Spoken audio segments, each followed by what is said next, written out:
तो दोस्तों, जैसे आपको पता चल गया होगा थंबनेल देखने के बाद, आज से हम स्टार्ट कर रहे हैं मूल विधि के 500 इम्पोर्टेंट क्वेश्चन की सीरीज, जिसमें हम आज पहला वीडियो लेकर आए हैं।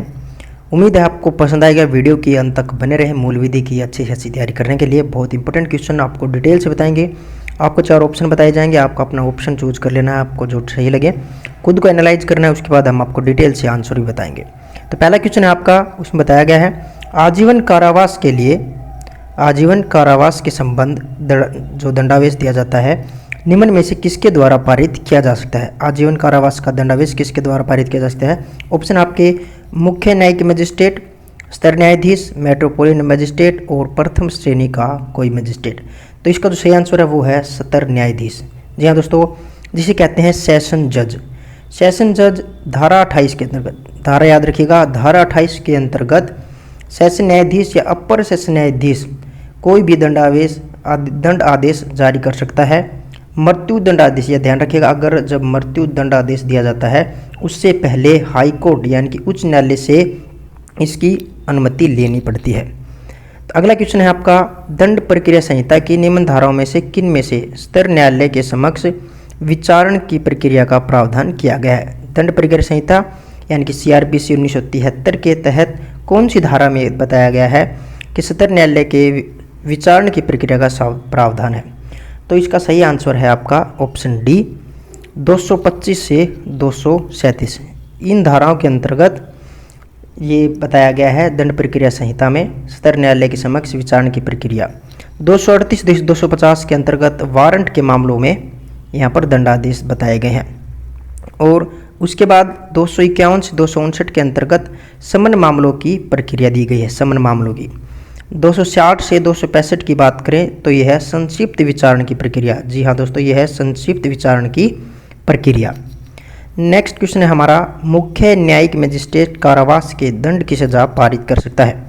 यहाँ पर पूछा गया है कि जो मुख्य न्यायिक मजिस्ट्रेट है वो कितने साल तक की दंड की का सजा पारित कर सकता है। जिसमें पहला ऑप्शन है 7 वर्ष से अधिक नहीं, 7 वर्ष से अधिक की, तीसरा है आजीवन कारावास। इसका जो सही आंसर है वो है 7 वर्ष से अनधिक। इसका मतलब है 7 वर्ष से अधिक नहीं दे सकता है। जो मुख्य न्यायिक मजिस्ट्रेट है वो जो है 7 साल से अधिक की सजा पारित नहीं कर सकता है। आगे है, दंड प्रक्रिया संहिता की धारा 133 को लागू करने के लिए असुविधा या अतिक्रमण कहाँ नहीं होना चाहिए। जैसे कि आप देख पाते होंगे सड़कों पर, नदियों के पास बहुत सारे ठेले लगाए जाते हैं जिससे अतिक्रमण हो जाता है। ये पूछा गया कि कहाँ नहीं होना चाहिए। जनता के अधिकारों पर ये तो होना चाहिए, लोक स्थानों पर ये भी होना चाहिए। कहाँ नहीं होना चाहिए, निजी स्थान और निजी व्यक्तियों पर ये नहीं होना चाहिए। तो इसका आंसर ऑप्शन 3 बिल्कुल सही रहेगा। अगली क्वेश्चन है हमारा, अभ्यासिक अपराधियों के कदाचार के लिए प्रतिभूति दंड प्रक्रिया संहिता की निम्न में से किस धारा के अंतर्गत कार्यपालक मजिस्ट्रेट के द्वारा ली जा सकती है। तो इसका जो सही आंसर वो है धारा 110। धारा 110 के अंतर्गत अभ्यासिक अपराधों से कदाचार के लिए प्रतिभूति यहाँ पर दंड प्रक्रिया के तहत कार्यपालक मजिस्ट्रेट के द्वारा ली जाती है। अभ्यासिक अपराधियों से मतलब है जो अपराधी एक बार अपराध करने के बाद, सजा पूरी करने के बाद दोबारा से उसी अपराध को रिपीट करता है, उसे कहते हैं अभ्यासिक अपराध। अपराधियों को 110 के तहत कार्यपालक मजिस्ट्रेट इसके दंड देता। आगे है, दंड प्रक्रिया की किस धारा के अंतर्गत न्यूसेंस हटाने के लिए सशर्त आदेश पारित किया जा सकता है। देखिए, न्यूसेंस का मतलब होता है अतिक्रमण। जो अभी हमने बात की थी जिसमें बताया था कि सड़कों के पास, नदी के पास जो अतिक्रमण होता है उन्हें कहते हैं न्यूसेंस। ये कौन सी धारा के अंतर्गत है, तो ये धारा 133 के अंतर्गत आता है। अगला क्वेश्चन हमारा, दंडिक न्याय द्वारा जारी गिरफ्तारी का वारंट कब तक प्रवर्त का मतलब है वैलिड रहता है। तो ये कब तक रहता है, 1 वर्ष, 5 वर्ष, 20 वर्ष। तो इसका ऑप्शन बिल्कुल डी सही रहेगा, जब तक वह रद्द नहीं किया जा सकता। तो आपको बता दें कि जिला मजिस्ट्रेट या उपखंड किसी के भी द्वारा जब तक यह पारित किया, जिसके भी द्वारा यह पारित किया जाता है, तो वो धारा 70 के अंतर्गत वारंट जब तक निष्पादित नहीं होगा जब तक वह न्यायालय द्वारा रद्द नहीं किया जाएगा। अगला क्वेश्चन आपका, निम्न में से किस मामले में मजिस्ट्रेट द्वारा की गई अनियमित कार्रवाई को दूषित नहीं करेगी। अगर मजिस्ट्रेट के द्वारा गलती से कोई भी कार्रवाई की जाती है तो वह कब उसकी याद दूषित नहीं करे। इसका मतलब है कि गलती से अगर कोई दंड दिया जाए मजिस्ट्रेट के द्वारा, कब उसको दंड नहीं माना जाएगा, तो वो होता है सह अपराधी को समाधान करना। जिसने अपराध किया है उसका अगर साथी है कोई, उसको समाधान करना।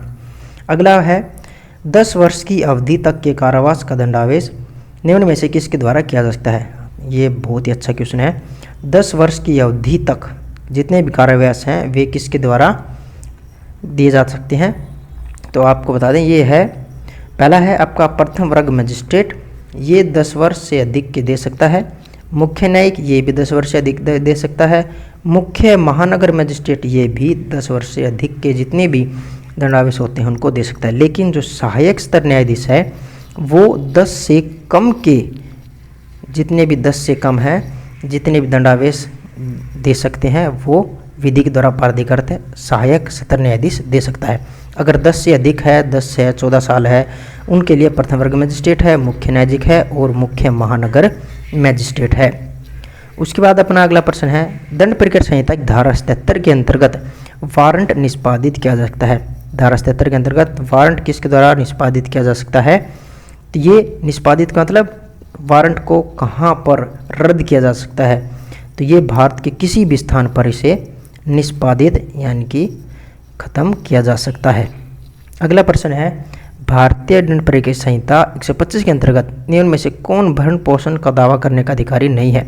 भरण पोषण का दावा 125 के अंतर्गत कौन नहीं कर सकता है। ऑप्शन दिए गए हैं, पहला है विवाह विच्छेद हुई पत्नी जब तक कि वह दूसरा विवाह नहीं करती है, ये कर सकती है दावा। गोद लेने वाली माता ये भी दावा कर सकती है। अधर्मज अवैशक संतान ये भी दावा कर सकती है। लेकिन अविवाहित बहन भरण पोषण के लिए दावा नहीं कर सकती है, ये धारा 125 में बताया गया है। अगला प्रश्न है हमारा, किसी अन्य विधि भारतीय दंड संहिता को छोड़कर, भारतीय दंड संहिता जो है IPC 1860 को छोड़कर पूछा गया है कि किस अंतर्गत के 3 वर्ष या इससे अधिक किंतु 7 वर्ष से अधिक यानी कि 3 से 7 वर्ष के बीच तक के कारावास दंडनीय वे किस प्रकार के होते हैं। पहला ऑप्शन है संज्ञेय अजमानतीय, असंज्ञेय अजमानतीय, तो ये होता है वह संज्ञेय अपराध होगा और अजमानती होगा। 3 से 7 साल के बीच भारतीय दंड संहिता को छोड़ दें तो वह संज्ञेय और अजमानतीय अपराध होगा। अगला प्रश्न है, निम्न में से दंड प्रक्रिया संहिता 1973 की 125 धारा के अंतर्गत भरण पोषण प्राप्त करने का अधिकारी कौन नहीं है इनमें से, तो ये तो आपने देखा भी, वैश्विक संतान हो सकता है, पिता भी है, तलाकशुदा पत्नी भी है, लेकिन भाई और बहन भरण पोषण के लिए दावा नहीं कर सकते हैं। अगला है, धारा 145 के अंतर्गत दंड प्रक्रिया संहिता के अंदर किस संबंध में यहाँ पर आदेश दिया जाता है, तो इसका सही ऑप्शन है ऑप्शन बी। इसका जो सही आंसर है 145 के अंतर्गत ये है कि भारत के अंदर ये बताया गया कि पुलिस अधिकारी की रिपोर्ट से या किसी अन्य इत्तला के समाधान हो सकता है जिसमें भूमि और जल के अंतर्गत फसल भूमि की उपज का लाभ भी सम्मिलित हो, ये पुलिस के द्वारा लिया जाता है 145 का। अगली है आज का हमारा आखिरी प्रश्न है, भारतीय दंड प्रक्रिया संहिता किस धारा में प्रावधान है कि 15 वर्ष से कम आयु के बालक को पुलिस थाने में बुलाया नहीं जा सकता है, तो धारा 160A के अंतर्गत 15 वर्ष से कम आयु के बच्चों को पुलिस थाने में बुलाया नहीं जा सकता है। तो दोस्तों आज की वीडियो यहीं पर समाप्त होती है। अगली वीडियो में हम आपके लिए लेकर आएंगे ऐसे ही 15 इंपॉर्टेंट क्वेश्चन डिटेल से बताएंगे जैसे हमने इस वीडियो में डिस्कस किया। अगर आपको वीडियो पसंद आई लाइक करें, अगर हमारी वीडियो में कोई कमी है तो कमेंट सेक्शन में अपनी महत्वपूर्ण राय जरूर दीजिएगा।